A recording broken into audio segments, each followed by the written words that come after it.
प्रेम से बोलिए विष्णु भगवान की जय हो, तुलसी माता की जय हो। प्रिय भक्तगणों, आप समस्त परिवार पर भगवान विष्णु और माता तुलसी की कृपा यूं ही बनी रहे।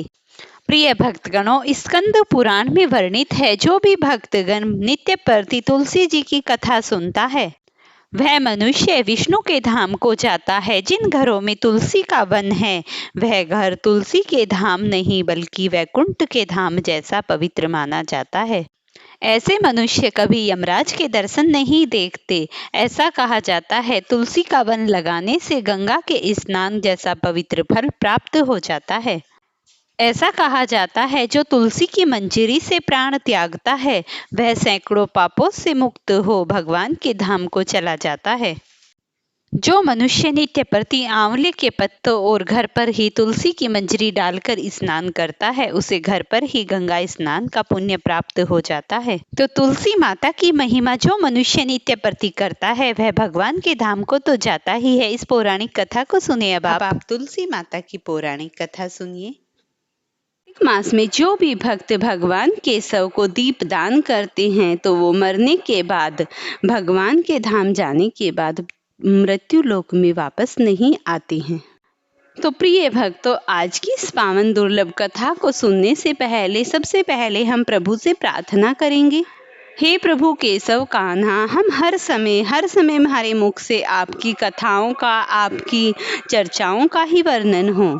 हे देवी तुलसी माता, देवता भी आपको नमन करते हैं। समस्त प्राणी, समस्त प्रकार के वेद वेदांता सब आपके सामने नतमस्तक होते हैं।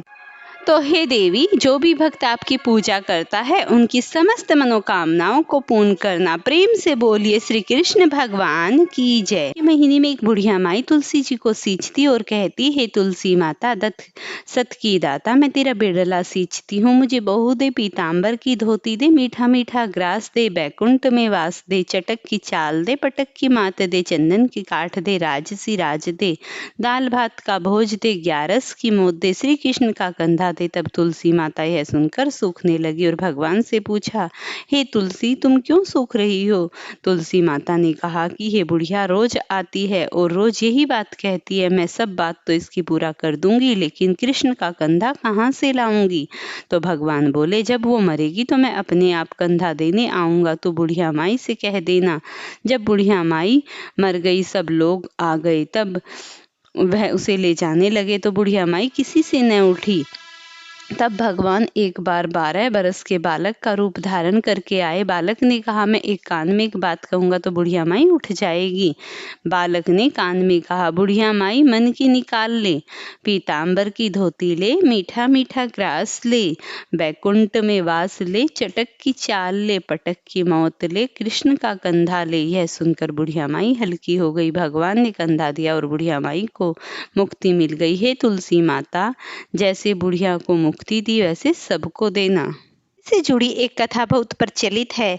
श्रीमद् देवी भागवत पुराण में इनके अवतरण की दिव्य लीला कथा भी बनाई गई है। एक बार शिव ने अपने तेज को समुद्र में फेंक दिया था। उससे एक महातेजस्वी बालक ने जन्म लिया।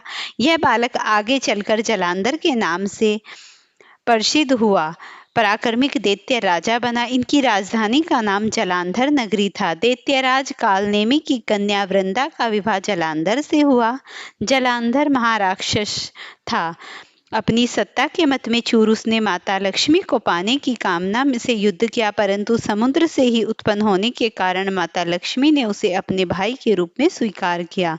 वहां से पराजित होकर वह देवी पार्वती को पाने की लालसा के लिए कैलाश पर्वत पर गया।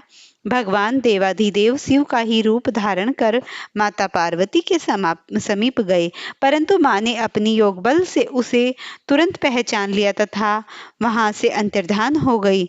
देवी पार्वती ने क्रुद्ध होकर सारा वृत्तांत भगवान विष्णु को सुनाया। जलांधर की पत्नी वृंदा अत्यंत पतिव्रता स्त्री थी। उसी के पतिव्रत धर्म की शक्ति से जलांधर न तो मारा जाता था और न ही पराजित होता था। इसीलिए जलांधर का नाश करने के लिए वृंदा के पतिव्रत धर्म को भंग करना बहुत ही जरूरी था। इसी कारण भगवान विष्णु शिव का वेश धारण करके वन में जा पहुंचे, जहां वृंदा अकेली भ्रमण कर रही थी। भगवान के साथ 2 मायावी राक्षस भी थे, जिन्हें देखकर वृंदा भयभीत हो गई। ऋषि ने वृंदा के सामने पल में दोनों को भस्म कर दिया। उनकी शक्ति देखकर वृंदा ने कैलाश पर्वत पर महादेव के साथ युद्ध कर रहे अपने पति जलांधर के बारे में पूछा। ऋषि ने अपनी माया जाल से 2 वानर प्रकट किए। एक वानर के हाथ में जलांधर का सर था तथा दूसरे के हाथ में धड़। अपने पति की यह दशा देखकर वृंदा मूर्छित होकर गिर पड़ी। होश में आने पर उन्होंने ऋषि रूपी भगवान से विनती की कि उसके पति को जीवित करे। भगवान ने अपनी माया से पुनः जलांधर का सर धड़ से जोड़ दिया, परंतु स्वयं भी वह उसी शरीर में प्रवेश कर गए। वृंदा को इस छल का जरा आभास न हुआ। जलांधर बने भगवान के साथ वृंदा पतिव्रता का व्यवहार करने लगी, जिससे उसका पति सतीत्व भंग हो गया। ऐसा होते ही वृंदा का पति जलांधर युद्ध में हार गया। इस सारी लीला का जब वृंदा को पता चला तो उसने क्रुद्ध होकर भगवान विष्णु को शिला होने का श्राप दे दिया तथा स्वयं सती हो गई। जहाँ वृंदा भस्म हुई थी वह तुलसी का पौधा उगा। भगवान विष्णु ने वृंदा से कहा, हे वृंदा, तुम अपने सतीत्व के कारण मुझे लक्ष्मी से भी अधिक प्रिय हो गई हो। अब तुम तुलसी के रूप में सदा मेरे साथ रहोगी। जहाँ भी मनुष्य शालिग्राम रूप के साथ तुलसी का विवाह करेगा, वहीं पर तुम इस लोक और परलोक में विपुल यश प्राप्त करोगी। जिस घर में तुलसी माता होती है, वहीं यम के दूत भी असमंजस्य नहीं जा पाते।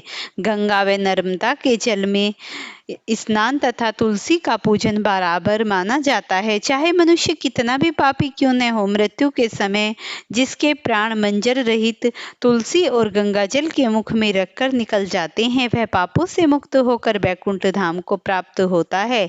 जो मनुष्य तुलसी व आंवले की छाया में अपने पितरों को श्राद्ध करता है, उसके पितर मोक्ष को प्राप्त होते हैं।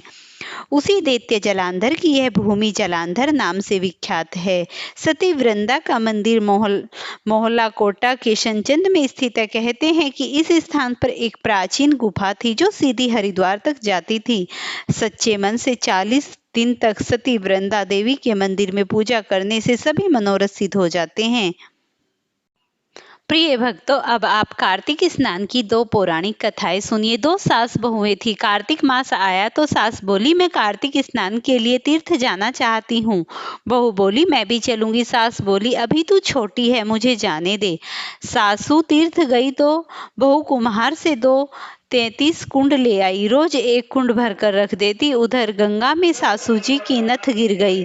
बहू कुंड में नहाती हुई बोली, सासू नहावे उड़े, मैं नहाऊं कुंडे। इतने में गंगा की धारा कुंड में आ गई। साथ में सासू जी की नथ भी आ गई। बहू ने नथ पहचान ली और अपनी नाक में पहन ली। महीना पूरा हुआ, सासू जी आई। बहू सामे लेने लगी तो सास नथ लेने बोली, तू ये कहाँ से लाई? तो बहू बोली, यह मेरे कुंड में गंगा की धारा के साथ प्रवाहित हुई। इतने में बहू कहने लगी, सासू नहावे उड़े, में ने नहाऊं कुंडे।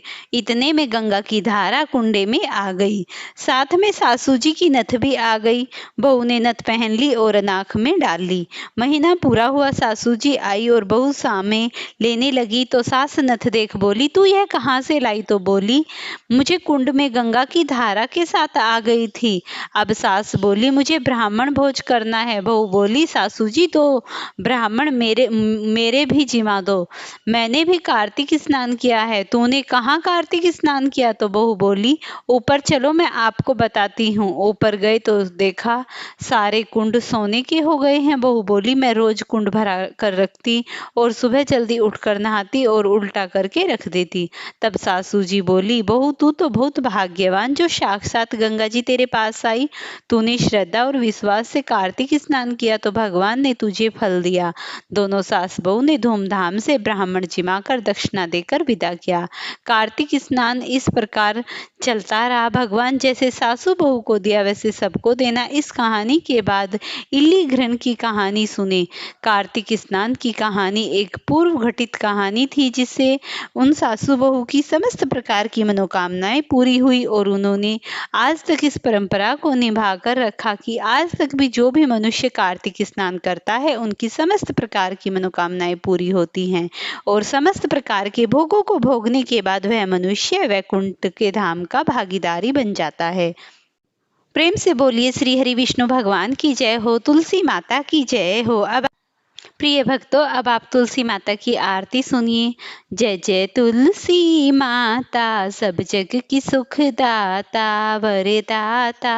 जय जय तुलसी माता, सब रोगों के ऊपर, सब रोगों के ऊपर, सब योगों के ऊपर, रज से रक्षा करके भव त्राता। जय जय तुलसी माता, पटुपुत्री है श्यामा, सुरबल्ली है ग्राम्या, विष्णुपुरी है जो तुमको सेवे, सुनर तर जाता।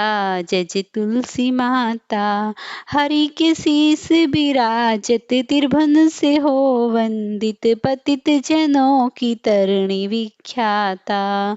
जय जय तुलसी माता, जन्म लेकर विजन में आए दिव्य भवन में, मानव लोक तुम्ही से सुख संपत्ति दाता।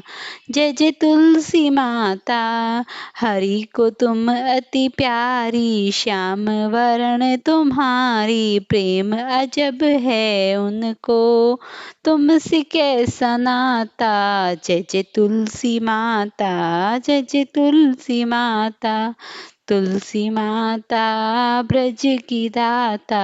जय जय तुलसी माता, तुलसी माता तेरी आरती गाऊं, जग में सबसे ऊपर तुझे शीस नवाऊं। जय जय तुलसी माता। प्रेम से बोलिए तुलसी माता की जय। प्रिय भक्तों, अगर आपको ये वीडियो पसंद आई हो तो इसे लाइक शेयर करना, चैनल पर नए हैं तो चैनल को जरूर सब्सक्राइब कराना।